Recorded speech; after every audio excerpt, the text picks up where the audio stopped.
はい、皆さんこんばんは。アストロカウンセラーのターラです。いつも動画のご視聴ありがとうございます。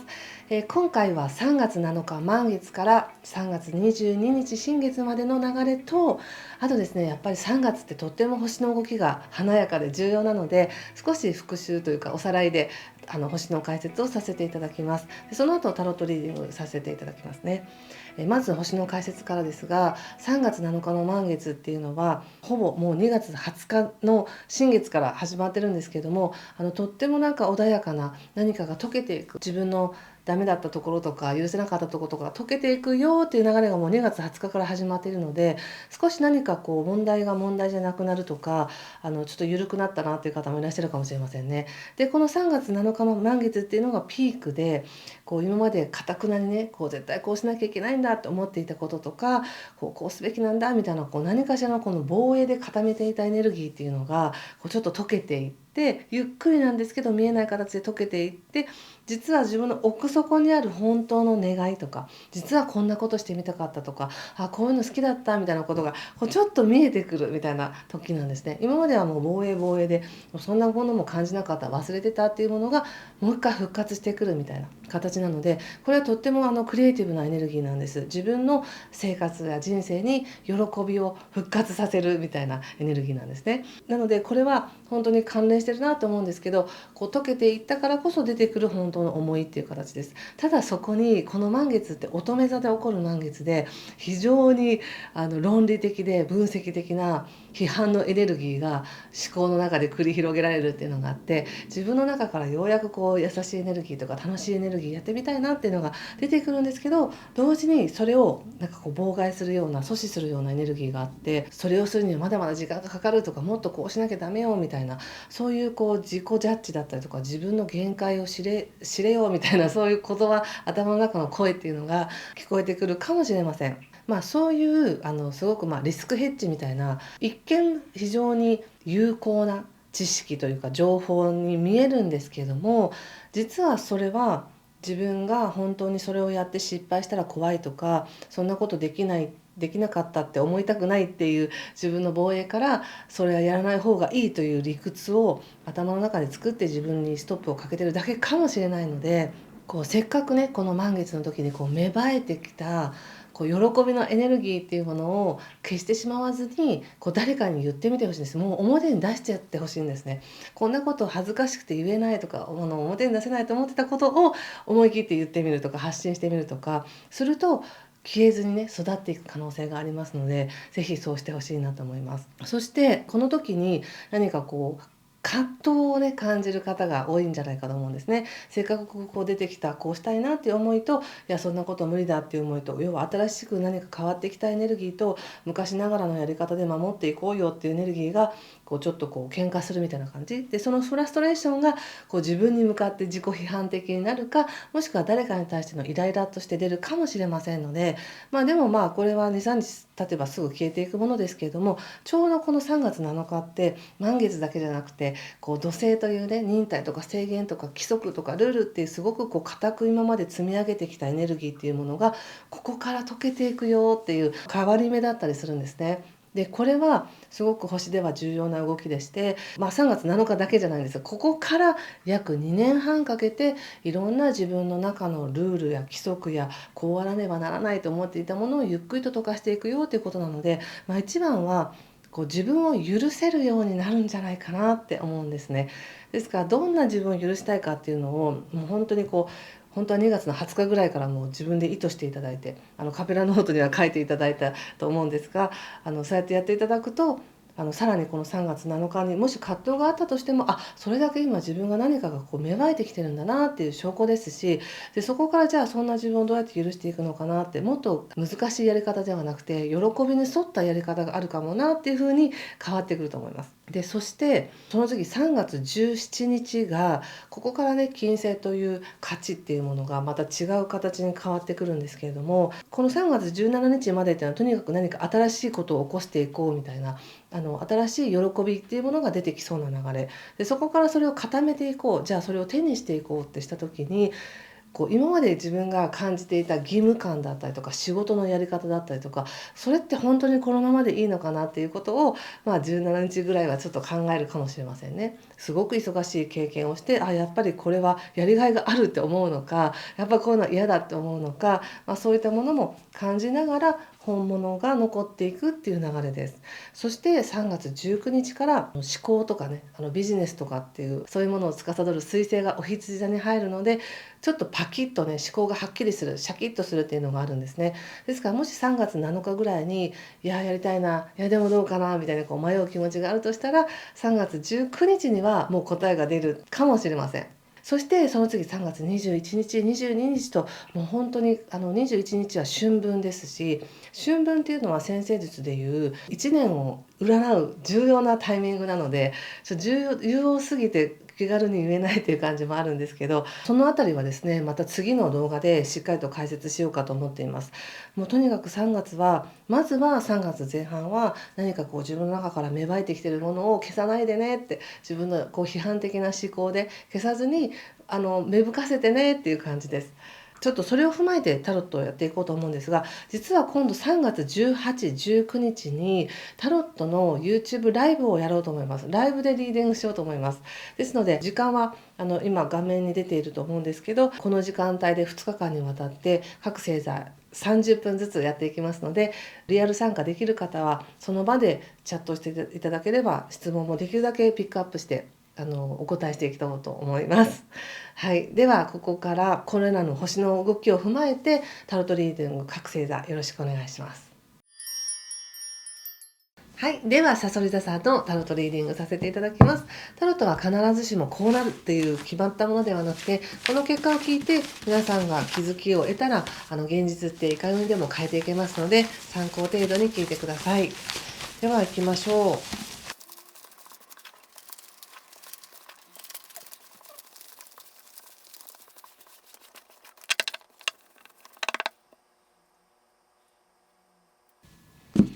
はい、じゃあ一緒に見てみましょう。3月7日からです。ページワンドページ逆ですね。そしてカップ4の逆、カップエースです。そして節制の逆とカップ9、ジャスティスの逆と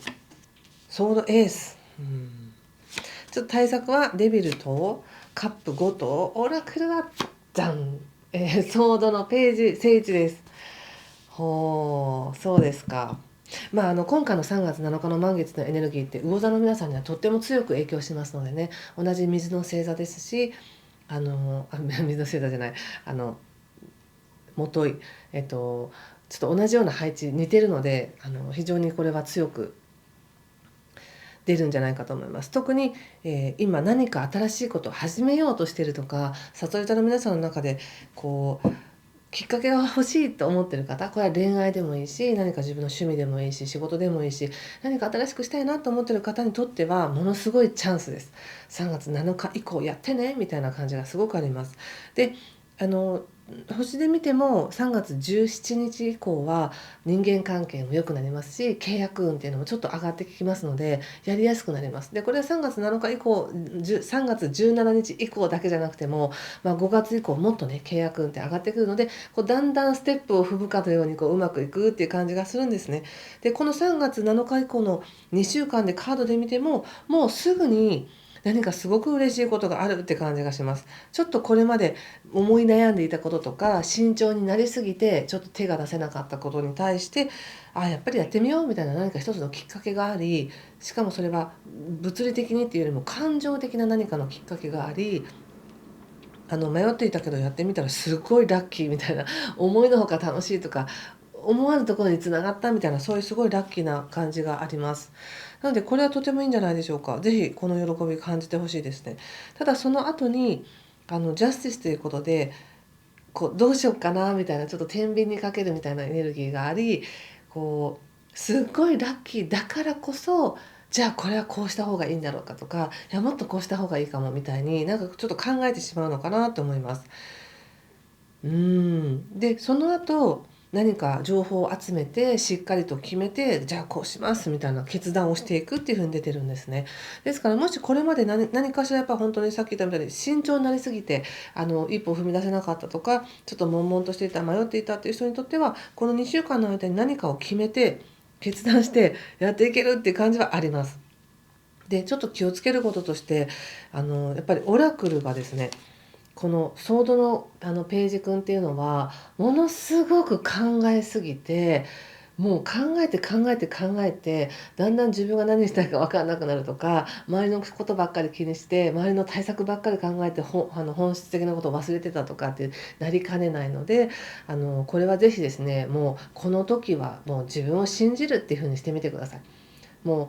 やっぱこっちの方がいいかなとか、いややっぱこうかなって思いがちですけど、今決めたこと、この2週間の間に決めたことや起こった喜ばしいことっていうのは本物なんだと、絶対そうなんだっていうふうに自分で決めることで本当にそうなっていきますから、これ間違ってたんじゃないかなって思いながら何かを携わるよりも、いやこれが本物だと思ってやる方がそれは本物になっていくっていう可能性があるので、疑いすぎず考えすぎず、そしてもっと他にいい情報がないかなっていうふうに探りすぎずに進んでください。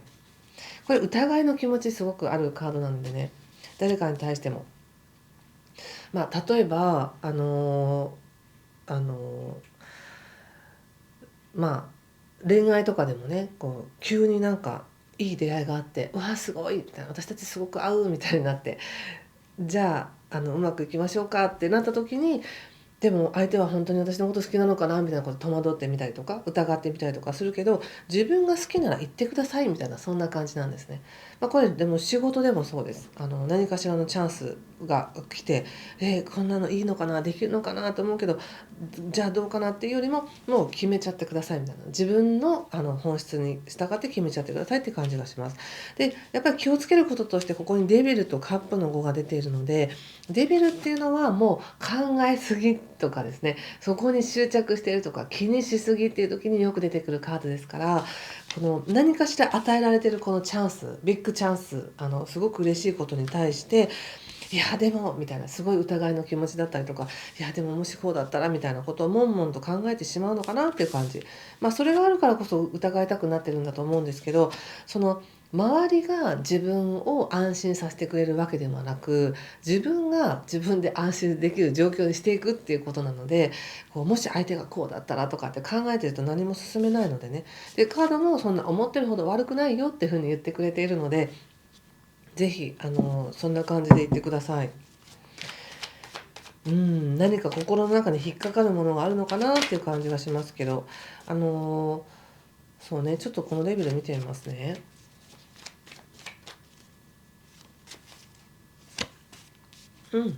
いい出会いがありそうじゃないですか。カップのカップじゃなくて、これカップ2ですね。これはね、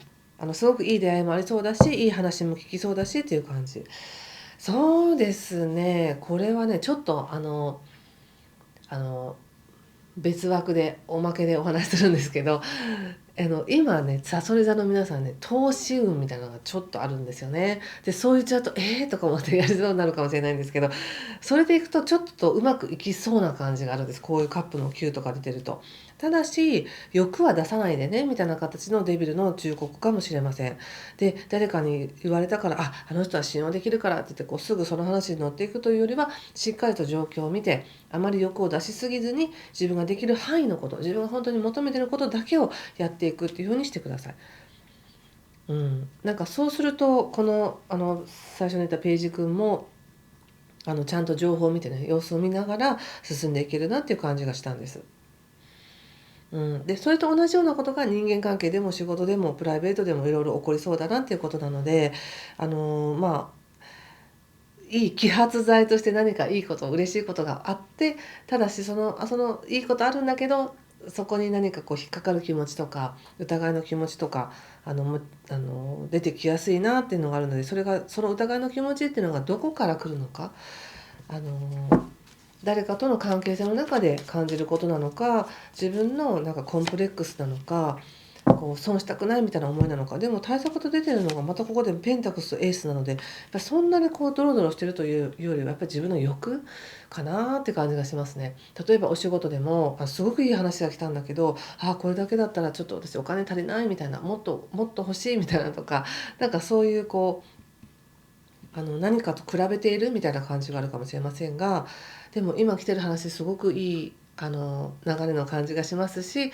まあそうですね、今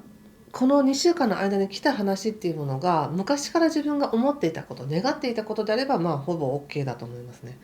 ポッと出た話にしても、よくよく吟味しても全然悪くはなさそうですけどね。ちょっと最後に気をつけること見ときますね。うん。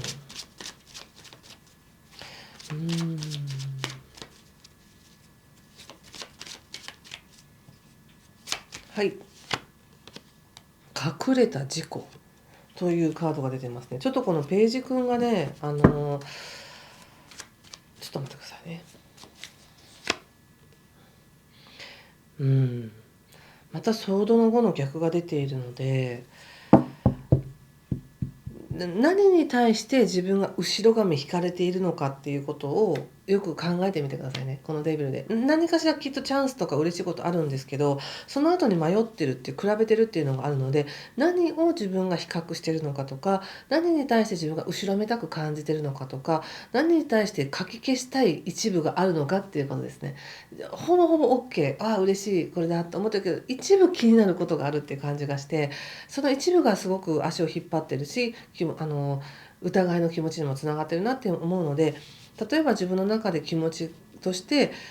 その一部あったっていいやみたいな感覚で、でもこれがあるからいいわっていうふうに割り切ったら全然すっきりやっていけますし、あのなんだろうな、9割うまくいく中でその1割だけを気にして1割の方にずっと焦点を当てて9割の喜びを感じないっていうのもちょっともったいない気もするので、そこだけですね、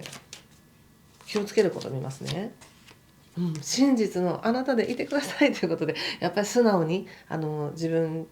の感じてることをやっていけばいいんだなって感じがしましたね。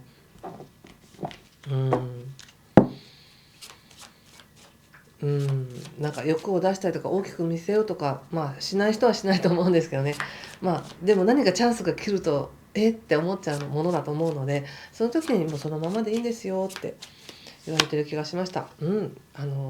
神の子ということでやっぱり状況が変化していきそうですね。新しい波動に変わるとか、新しい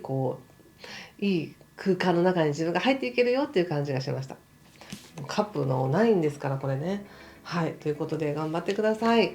ということで今回はここまでにしてます。もし何かしら参考になりましたという方はぜひいいねボタンやコメントで感想も教えてください。次回はですね、さそり座さんは3月19日の8時から違うすいません、8時半からタロットの生配信やりますので、もしお時間ある方はリアルタイムで参加していただいてチャットいただけたら、その場でできる限りお答えしていこうと思います。ということで今回も最後までご視聴ありがとうございました。いい時間をお過ごしください。失礼します。